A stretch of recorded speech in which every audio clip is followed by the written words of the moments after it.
Hi friends, ഞാൻ Jagadeesan T K, Malappuram VHM higher secondary school Morayur +2 economics അധ്യാപകനാണ്. എൻ്റെ യൂട്യൂബ് ചാനൽ, അതിൻ്റെ പേര് ജഗദീശൻ ടി കെ. പ്രധാനമായും ഈ ചാനൽ കൊണ്ട് ഉദ്ദേശിക്കുന്നത് ഒരു വിദ്യാഭ്യാസ ചാനലാണ്. ഈ ചാനലിലൂടെ എക്കണോമിക്സിൻ്റെ ക്ലാസ്സുകൾ, ഹയർ സെക്കൻഡറി എക്കണോമിക്സിൻ്റെ ക്ലാസ്സുകൾ വിടുന്നുണ്ട്. അതുപോലെ തന്നെ വിദ്യാഭ്യാസപരമായ മറ്റു കാര്യങ്ങളും വിടുന്നുണ്ടാവും. ചെസ്സിൻ്റെ ഒരു ക്ലാസ് വിടുന്നുണ്ട്. അപ്പോൾ ഇങ്ങനെയുള്ള പല കാര്യങ്ങളായിരിക്കും ഈ ചാനലിൽ വരും കാലങ്ങളിൽ ഇടുക. എല്ലാവരും ഈ ചാനൽ സബ്സ്ക്രൈബ് ചെയ്യുക. നോട്ടിഫിക്കേഷൻ കിട്ടാൻ വേണ്ടി ബെല്ലൈക്കൺ അമർത്തുക. സബ്സ്ക്രൈബ് ചെയ്യുക, ബെല്ലൈക്കൺ അമർത്തുക, ബെല്ലൈക്കൺ ഓൾ എന്നുള്ളത് അമർത്തുക. Okay, thank you. Hi students, നമ്മൾ second year higher secondary second year economics, macro economics, അതിൽ നമ്മൾ പുതിയൊരു ചാപ്റ്ററിലേക്ക് കിടക്കുകയാണ്. ചാപ്റ്ററിൻ്റെ പേരാണ് determination of income and employment. 4th ചാപ്റ്ററാണ്. മാക്രോ എക്കണോമിക്സിലെ 4th chapter, determination of income and employment in an economy. ഒരു സമ്പദ് വ്യവസ്ഥയിലെ വരുമാന നിലവാരം തീരുമാനിക്കുന്നത് എങ്ങനെയാണ്, അതാണ് ഈ ഒരു ചാപ്റ്ററിൽ നമ്മൾ പഠിക്കുന്നത്. ഒരു സമ്പദ് വ്യവസ്ഥയിലെ വരുമാനം എത്രയാവണം, അല്ലെങ്കിൽ സമ്പദ് വ്യവസ്ഥയിൽ വരുമാനം കുറവാണോ, ഇതെല്ലാം എന്തിൻ്റെ അടിസ്ഥാനത്തിലാണ് തീരുമാനിക്കപ്പെടുന്നത് എന്നാണ് ഈ ഒരു ക്ലാസ്സിൽ നമ്മൾ പഠിക്കുന്നത്, ഈ ഒരു ചാപ്റ്ററിൽ പഠിക്കുന്നത്. ഇവിടെ നമ്മൾ ചില തിയററ്റിക്കൽ മോഡൽസ് ആണ് to explain how the employment and output in an economy is determined. ഒരു സമ്പദ് വ്യവസ്ഥയിലെ വരുമാന നിലവാരവും തൊഴിൽ നിലവാരവും എങ്ങനെ നിർണ്ണയിക്കപ്പെടുന്നു എന്നുള്ളതാണ് ഈ ഒരു ചാപ്റ്ററിൽ നമ്മൾ പഠിക്കുന്നത്. അതിൻ്റെ തിയററ്റിക്കൽ മോഡൽസ്, ഇത് മാക്രോ എക്കണോമിക് മോഡൽസ് എന്നൊക്കെയാണ് പറയുന്നത്. മോഡൽസ് എന്ന് പറയാം, തിയറീസ്. എക്കണോമിക് തിയറീസ് എല്ലാം നമുക്കറിയാം, ചില സങ്കല്പങ്ങളെ അടിസ്ഥാനപ്പെടുത്തിയാണ് പറയുന്നത്. ചില സങ്കല്പങ്ങളുണ്ട്. ആ സങ്കല്പങ്ങൾ ആണെങ്കിൽ മാത്രമാണ് എക്കണോമിക് തിയറി ശരിയാവുക. ഇപ്പോൾ മനുഷ്യനെ കുറിച്ച് പഠിക്കുന്നതാണ്, മനുഷ്യൻ്റെ വ്യത്യസ്ത അവസ്ഥകൾ പഠിക്കുന്നതാണ് എക്കണോമിക് തിയറീസ് എന്ന് പറയുന്നത്, അല്ലെങ്കിൽ എക്കണോമിക് ലോസ് എന്ന് പറയുന്നത്. ഇവിടെ ഒരു സമ്പദ് വ്യവസ്ഥയിലെ പൊതു ഉൽപാദനം, തൊഴിൽ നിലവാരം, ഇതൊക്കെ എങ്ങനെ തീരുമാനിക്കുന്നു എന്ന് പഠിക്കാനുള്ള ചില തിയറീസാണ്, തിയറിക്കൽ ടൂൾസാണ് ഈ ഒരു ചാപ്റ്ററിൽ നമ്മൾ ചർച്ച ചെയ്യുന്നത്. How the level of employment in economy is determined. ഒരു സമ്പദ് വ്യവസ്ഥയിലെ തൊഴിൽ നിലവാരം എങ്ങനെ തീരുമാനിക്കപ്പെടുന്നു. നമുക്കറിയാം, ഒരു സമ്പദ് വ്യവസ്ഥയിൽ നിലവാരം ഉണ്ടാവും. അത് ഉന്നത നിലവാരമായിരിക്കാം, അല്ലെങ്കിൽ താഴ്ന്ന നിലവാരമായിരിക്കാം. ഒരു സമ്പദ് വ്യവസ്ഥ നിലവിലുള്ള അവസ്ഥയിൽ ഒരു നിലവാരത്തിൽ എത്തിച്ചേർന്നിട്ടുണ്ടാവും. അത് ഉയർന്ന നിലവാരമായിരിക്കാം, അല്ലെങ്കിൽ താഴ്ന്ന നിലവാരമായിരിക്കാം. ഓക്കെ, നമ്മൾ ഈ ചാപ്റ്ററിലേക്ക് കടക്കുന്നതിന് മുമ്പ് എല്ലാവരും നമ്മുടെ യൂട്യൂബ് ചാനൽ സബ്സ്ക്രൈബ് ചെയ്യുക. അതുപോലെ തന്നെ ബെല്ലൈക്കൺ അമർത്തുക. കാരണം തുടർച്ചയായിട്ട് വീഡിയോസ് ഇടുന്നുണ്ടാവും. അത് നിങ്ങൾക്ക് കിട്ടണമെങ്കിൽ നിങ്ങൾ സബ്സ്ക്രൈബ് ചെയ്യണം. അതുപോലെ തന്നെ ബെല്ലൈക്കൺ അമർത്തണം. ബെല്ലൈക്കൺ എന്നുള്ള ഓൾ എന്നുള്ള അമർത്തണം. Okay, thank U. ഇനി നമ്മൾ സമ്പദ് വ്യവസ്ഥയിലെ പൊതു തൊഴിൽ നിലവാരമൊക്കെ എങ്ങനെയാണ് തീരുമാനിക്കപ്പെടുന്നത് എന്നാണ് പഠിക്കുന്നത്.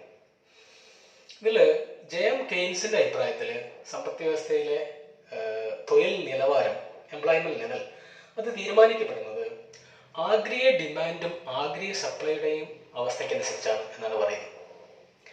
ആഗ്രിഗേറ്റ് ഡിമാൻഡ്, ഇതാണ് ഡിറ്റർമിനൻസ്. സമ്പദ് വ്യവസ്ഥയിലെ തൊഴിൽ നിലവാരം തീരുമാനിക്കുന്നത് ആഗ്രിഗേറ്റ് ഡിമാൻഡ്, അതുപോലെ തന്നെ ആഗ്രിഗേറ്റ് സപ്ലൈ. ഇതിൽ ആഗ്രിഗേറ്റ് ഡിമാൻഡിനാണ് കൂടുതൽ പ്രാധാന്യം കൊടുത്തിരിക്കുന്നത്. ജെഎം കെയ്ൻസ് കൂടുതൽ പ്രാധാന്യം കൊടുത്തിരിക്കുന്നത് ആഗ്രിഗേറ്റ് ഡിമാൻഡിനാണ്. എന്താണ് ആഗ്രിഗേറ്റ് ഡിമാൻഡ് എന്ന് പറയുന്നത്? അപ്പോൾ ഒരു സമ്പദ് വ്യവസ്ഥയിലെ തൊഴിൽ നിലവാരവും ഉൽപാദന നിലവാരവും തീരുമാനിക്കുന്നത് ആഗ്രിഗേറ്റ് ഡിമാൻഡാണ്. എന്താണ് ആഗ്രിഗേറ്റ് ഡിമാൻഡ് എന്ന് പറയുന്നത്? It is the total demand for goods and services, or it is the total expenditure on goods and services in an economy. ഒരു സമ്പദ് വ്യവസ്ഥയിലെ മൊത്തം സാധനങ്ങൾക്കുള്ള ഡിമാൻഡ്, അല്ലെങ്കിൽ മൊത്തം ചെലവഴിക്കൽ, അതാണ് ആഗ്രിഗേറ്റ് ഡിമാൻഡ് എന്ന് പറയുന്നത്. അപ്പോൾ ഒരു സമ്പദ് വ്യവസ്ഥയിൽ മൊത്തം ചെലവ് എന്തൊക്കെയാണെന്നുള്ളത് നിങ്ങൾ കഴിഞ്ഞ ചാപ്റ്ററിൽ നാഷണൽ ഇൻകം മെഷർമെൻറ്റ് എന്ന ചാപ്റ്ററിൽ നമ്മൾ പഠിച്ചാണ്. ഒരു സമ്പദ് വ്യവസ്ഥയിലെ മൊത്തം ചെലവ് കണക്കാക്കിക്കൊണ്ട് ദേശീയ വരുമാനം കാണുക. അപ്പം എന്തൊക്കെയാണ് മൊത്തം ചെലവുകൾ? ഏതൊക്കെയാണ്? നമുക്കറിയാം, 4 സമ്പദ് വ്യവസ്ഥയിലെ മാക്രോ എക്കണോമിക് പോയിന്റ് ഓഫ് വ്യൂവിൽ 4 മേഖലകളുണ്ട്. നിങ്ങൾക്കറിയാം ഏതൊക്കെ മേഖലകൾ? House holds, firms, government and external sector. ഈ 4 മേഖലകളുടെയും ചെലവ് മൊത്തം കൂട്ടുക, അതാണ് നമ്മൾ എക്സ്പെൻഡിച്ചർ മൊത്തം എന്ന് പറയുന്നത്. അപ്പം ഡിമാൻഡ് എന്ന് പറഞ്ഞാലും ചെലവഴിച്ച് വാങ്ങുന്നതാണ് ഡിമാൻഡ് എന്ന് പറയുന്നത്. അങ്ങനെയാണ് total demand. Aggregate demand means total demand for goods and services in an economy. അപ്പം അങ്ങനെയാണെങ്കിൽ അതിൻ്റെ കോമ്പണൻസ് ഫസ്റ്റിൽ ഇതിൽ പഠിക്കുന്നത് components of aggregate demand, AD എന്നാണ് സിമ്പിളായിട്ട് കൊടുക്കുന്നത്. AD എന്നാണ് കൊടുക്കുക, aggregate demand and its components. Aggregate ഡിമാൻഡും മൊത്തം ഡിമാൻഡും അതിൻ്റെ ഘടകങ്ങൾ ഏതൊക്കെ എന്നുള്ളതാണ് പഠിക്കുന്നത്. അപ്പം മൊത്തം അഗ്രിഗേറ്റ് ഡിമാൻഡിൻ്റെ ഘടകങ്ങൾ ഏതൊക്കെയാണ്? അതാണ് ഈ അഗ്രിഗേറ്റ് ഡിമാൻഡാണ് ജെയിം കെയ്ൻസിൻ്റെ അഭിപ്രായത്തിൽ മൊത്തം തൊഴിൽ നിലവാരവും ഉൽപാദന നിലവാരവും ഒക്കെ തീരുമാനിക്കുന്നത് പ്രധാനമായും. അപ്പം അങ്ങനെയാണെങ്കിൽ അതിനെ വിശദമായിട്ടൊന്ന് പഠിക്കാൻ നമുക്ക്. അഗ്രിഗേറ്റ് ഡിമാൻഡിൻ്റെ ഘടകങ്ങൾ എന്തൊക്കെ അടങ്ങിയതാണ് അഗ്രിഗേറ്റ് ഡിമാൻഡ്? ഇവിടെ നമ്മൾ ഒരു സിമ്പിൾ എക്കോണമി, ഒരു 2 മേഖല മാത്രമുള്ള സമ്പദ് വ്യവസ്ഥയിലെ വരുമാന നിർണ്ണയമാണ് പഠിക്കുന്നത്. അങ്ങനെയാണെങ്കിൽ ഏതൊക്കെയായിരിക്കും ഡിമാൻഡ്? 2 മേഖല എന്ന് പറയുന്നത് ഒന്ന് ഫേമാണ്, മറ്റൊന്ന് ഹൗസ് ഹോൾഡാണ്. ഈ 2 മേഖലകളുടെയും മൊത്തം ഡിമാൻഡ്, മൊത്തം എക്സ്പെൻഡിച്ചർ കൂട്ടിക്കൊണ്ട് നമ്മൾ എംപ്ലോയ്മെന്റ് ലെവൽ കണ്ടുപിടിക്കാൻ പോകുന്നത്. അപ്പോൾ എന്തൊക്കെയാണ് അഗ്രിഗേറ്റ് ഡിമാൻഡ് ഇൻസ് കോമ്പണൻസ്? അതിൽ ഒന്ന് കൺസംഷൻ ഡിമാൻഡ് ആണ്. നമുക്ക് C+I എന്ന് കൊടുക്കാം. AD = C+I. Aggregate demand = total consumption demand plus total investment demand. രണ്ടും ചേർന്നാണ് അഗ്രിഗേറ്റ് ഡിമാൻഡ് എന്ന് പറയുന്നത്. അതിൽ ഈ 2 അവസ്ഥയും നമ്മൾ എന്താ പറയുക, 2 കോൺസെപ്റ്റുകളുണ്ട്. ഒന്ന് ex ante consumption or ex ante aggregate demand or ex post aggregate demand. Ex ante means ex ante means planned എന്നാണ്. പ്ലാൻ ചെയ്താണ് എക്സ്-ആൻറെ എന്ന് പറയുന്നത്. എക്സ്പോസ്റ്റ് എന്ന് പറഞ്ഞാൽ ആക്ച്വൽ ഓർ റിയലൈസ്ഡ്, കിട്ടിയത്. പ്ലാൻ ചെയ്തതാണ് എക്സ്-ആൻറെ എന്ന് പറയുന്നത്. എക്സ്പോസ്റ്റ് എന്ന് പറഞ്ഞാൽ ആക്ഷൻ. നമുക്കറിയാം എക്സ്-ആൻറെയും എക്സ്പോസ്റ്റ്, പ്ലാൻ ചെയ്തതും കിട്ടിയതും അല്ലെങ്കിൽ നമുക്ക് ലഭിച്ചതും വ്യത്യാസമുണ്ട്. നമ്മളൊരു എക്സാമ്പിൾ പറയുകയാണെങ്കിൽ, നിങ്ങൾ എല്ലാവരും എക്കണോമിക്സിന് അല്ലെങ്കിൽ +2-ന് ഫുൾ A+ പ്രതീക്ഷിച്ചു. പ്ലാൻ ചെയ്തു, ഫുൾ A+ പ്ലാൻ ചെയ്തതെന്ന് സങ്കല്പിക്കുക. നിങ്ങൾക്ക് ലഭിക്കുന്നത്, പ്ലാൻ ചെയ്ത ഫുൾ A+ ആണ്, നിങ്ങൾക്ക് ലഭിക്കുന്നത് 3 A+ ആയിരിക്കും. അപ്പോൾ 6 സബ്ജക്റ്റിൽ 3 A+ കിട്ടുന്നുള്ളൂ. അപ്പോൾ ആക്ച്വൽ പ്ലാൻ ചെയ്തത് എത്രയാണ്? ഫുൾ A+ ആണ്, 6 A+ ആണ്. ആക്ച്വൽ കിട്ടിയതാണ് 3 A+ ആണ്. അപ്പോൾ ഇവിടെ പ്ലാൻ ചെയ്തും എക്സാൻറെയും എക്സ്പോസ്റ്റും വ്യത്യാസം ഉണ്ടാവാം. എക്സാൻറെ പ്ലാൻ ചെയ്തതാണ്, എക്സ്പോസ്റ്റ് എന്ന് പറഞ്ഞാൽ ആക്ഷൻ ആണ്. നമ്മൾ എക്കണോമിക് തിയറിയൊക്കെ ഇവിടെ മാക്രോ എക്കണോമിക് മോഡൽസ് ഉണ്ടാക്കുന്ന സമയത്ത് നമ്മൾ പ്ലാൻഡ് മാത്രമാണ് കണക്കാക്കുന്നത്, നോട്ട് ആക്ച്വൽ. ശരിക്കുള്ളതല്ല, പ്ലാൻ ചെയ്ത് മോഡൽസ് ഉണ്ടാക്കുന്ന സമയത്ത് ഇങ്ങനെയൊക്കെ ആണെങ്കിൽ ഇങ്ങനെയായിരിക്കും എന്നാണ് പറയുക. അപ്പം അങ്ങനെയാണെങ്കിൽ ഇവിടെയൊക്കെ നമ്മൾ എക്സാൻറെ കോൺസെപ്റ്റുകളാണ് പറയുന്നത്. എക്സാൻറെ അഗ്രിഗേറ്റ് ഡിമാൻഡ്, എക്സാൻറെ കൺസംഷൻ, എക്സാൻറെ ഇൻവെസ്റ്റ്മെന്റ് എന്നാണ് പറയുക. എക്സാൻറെ മീൻസ് പ്ലാൻഡ്, നോട്ട് ആക്ച്വൽ. അപ്പോൾ ഇവിടെ നമ്മൾ ആദ്യം പഠിക്കുന്നത് എക്സാൻറെ കൺസംഷൻ ആണ്. അഗ്രിഗേറ്റ് ഡിമാൻഡിന്റെ പ്രധാന 2 മേഖലകളാണ് ഈ സമ്പദ് വ്യവസ്ഥയിലുള്ളത്. അങ്ങനെയാണെങ്കിൽ അഗ്രിഗേറ്റ് ഡിമാൻഡ് 2 ഘടകങ്ങളാണ്. ഒന്ന് കൺസംഷൻ ഡിമാൻഡാണ്, മറ്റൊന്ന് ഇൻവെസ്റ്റ്മെന്റ് ഡിമാൻഡാണ്. അപ്പോൾ ആദ്യം നമ്മൾ കൺസംഷൻ ഡിമാൻഡിനെ പറ്റിയാണ് പഠിക്കുന്നത്. കൺസംഷൻ ഫംഗ്ഷൻ C എന്നാണ് സിമ്പിൾ കൊടുക്കുക. Consumption C, capital letter C എന്നാണ് കൊടുക്കുക. കൺസംഷൻ. അപ്പോൾ ആദ്യം നമ്മൾ അഗ്രിഗേറ്റ് ഡിമാൻഡിന്റെ പ്രധാന ഘടകമാണ് കൺസംഷൻ. കൺസംഷൻ എന്തിനെ ആശ്രയിച്ചിരിക്കുന്നു എന്ന് ആലോചിക്കണം. കൺസംഷൻ എന്ന് പറയുന്നത് മനുഷ്യന്മാർ സാധന സേവനങ്ങൾ വാങ്ങി ഉപയോഗിക്കുന്നതിനാണ് പറയുന്നത്. സാധന സേവനങ്ങൾ വാങ്ങി ഉപയോഗിക്കുന്നതിനാണ് കൺസംഷൻ എന്ന് പറയുന്നത്. ആ കൺസംഷൻ എന്തിനെയാണ് ആശ്രയിച്ചിരിക്കുന്നത്? നമ്മളെല്ലാവരും കൺസ്യൂമേഴ്സാണ്, സാധനങ്ങൾ വാങ്ങി ഉപയോഗിക്കുന്നത്. ആ കൺസംഷൻ എന്തിനെ ആശ്രയിച്ചിരിക്കുന്നു? ആ കൺസംഷൻ പ്രധാനമായും ഉപഭോക്താക്കളുടെ വരുമാനത്തെ ആശ്രയിച്ചിരിക്കുന്നു. എൻ്റെ അർത്ഥം, വരുമാനം കൂടിയാൽ കൂടുതൽ വാങ്ങും, വരുമാനം കുറഞ്ഞാൽ കുറച്ച് വാങ്ങും. അതാണ് കൺസംഷൻ്റെ ഉപഭോഗം പ്രധാനമായിട്ടും ജനങ്ങളുടെ വരുമാനത്തെ ആശ്രയിച്ചിരിക്കുന്നത്.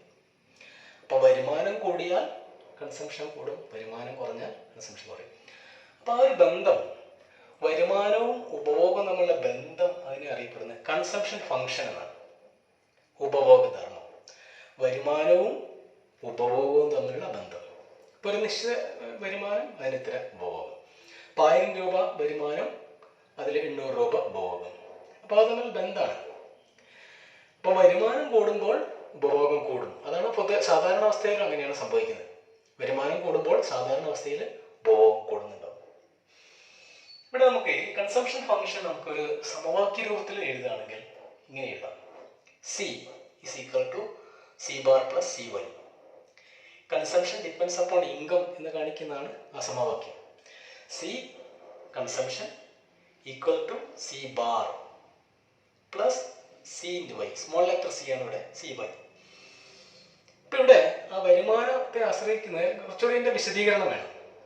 വരുമാനം, ഉപഭോഗം വരുമാനത്തെ ആശ്രയിച്ചിരിക്കുന്നു എന്ന് പറയുമ്പോൾ അതിനെ ഒന്നുകൂടി വിശദീകരിച്ച് പറയുകയാണെങ്കിൽ സമവാക്യ രൂപത്തിൽ പറയുമ്പോൾ C is equal to C bar plus C into Y. ഇതിൽ C bar എന്ന് പറഞ്ഞാൽ മിനിമം കൺസംഷനാണ്, ഓട്ടോണമസ് കൺസംഷൻ. ഒരു മനുഷ്യൻ മിനിമം ജീവിച്ചു പോകണമെങ്കിൽ വേണ്ട കൺസംഷനെയാണ് C bar എന്ന് പറയുന്നത്. Autonomous consumption, minimum consumption. C bar is equal to minimum consumption. ഒരു മനുഷ്യൻ ഉപജീവനം നടക്കണം, അല്ലെങ്കിൽ ജീവിച്ചു പോകണമെങ്കിൽ, അത് വരുമാനം ഇല്ലെങ്കിലും അദ്ദേഹം ജീവിക്കണമെങ്കിൽ ആ ഒരു ഉപഭോഗം വേണം. അതിനാണ് C bar എന്ന് പറയുന്നത്. അപ്പോൾ അതിനെ ആശ്രയിച്ചിരിക്കും. ചിലർക്ക് C bar കൂടുതലായിരിക്കും.